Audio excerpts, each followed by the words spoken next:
Hi, this is Coach Cosby from Decatur High School. I just wanted to share a quick devotional with you today about loving your neighbor. And our scripture will come from Mark 12, verses 28 through 31. Then one of the scribes came, and having heard them reasoning together, perceiving that he had answered them well, asked him, "Which is the first commandment?" And Jesus said, "The first of all the commandments is this: Hear, O Israel, the Lord our God is one. And you shall love the Lord your God with all your heart, with all your soul, with all your mind, and with all your strength. And the second like it is this: you shall love your neighbor as yourself. There is no other commandment greater than these."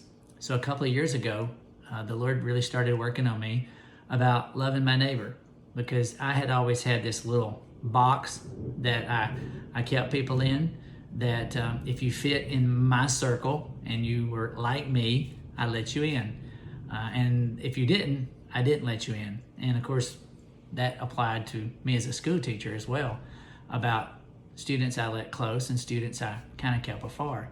So it really started one day with my neighbor. I saw my neighbor, he's like 90 years old. It was really hot one day and he was out mowing his grass. He was going really slow.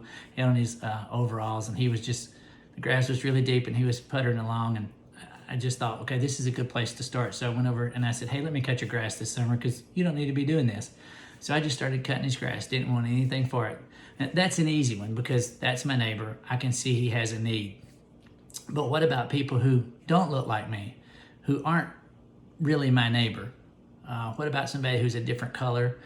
Maybe they're from a different country or something like that.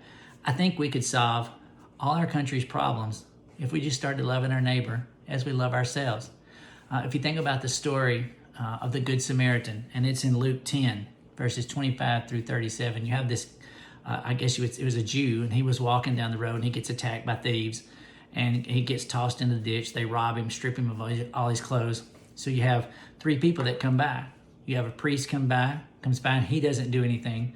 You have a Levite that comes by, he doesn't do anything. And finally you have a Samaritan that comes by, and he helps the guy. Now you have to understand why that is unique. Well, Samaritans and Jews didn't like each other at all. So for this Samaritan to stop and help this Jewish man was really stepping out of his comfort zone. But he was loving his neighbor. He didn't care what the guy looked like. He didn't care what the guy wore. He just saw somebody in need, and he took care of them. And that's really what the Lord started speaking to me about. And that's what he wants me to share with you today, that we should begin to reach out to our neighbors. Since this is more likely going out to you guys that are in school, start thinking about how you can reach out to people who aren't exactly in your group, who aren't exactly in your circle of influence. Those people who might be on the perimeter, those people who eat lunch by themselves, those people who are new to your school. How do they feel? Would you want to be by yourself?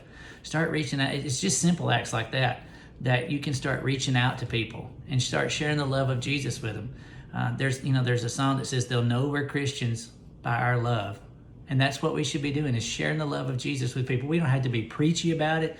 We can just demonstrate our love to people and God's love to people. And when they see that, I believe they'll be drawn into the kingdom. One of my favorite authors is Bob Goff, and he wrote a book called Everybody Always. And he really talks about loving people like Jesus loved them. And it really convicted me, because I had not really been doing that. And I wrote them down because they're really good. He said there's two types of people, or two types of people that build two types of things. We're either building castles or we're building kingdoms. And I had been a castle builder all my life. And Jesus wants us to build kingdoms. He said castles have moats, and moats keep people out. Kingdoms have a drawbridge that let people in. Castles have dungeons for people that messed up. Kingdoms have grace, so you can come in anytime you want. So my job, my life now, is to be a kingdom builder.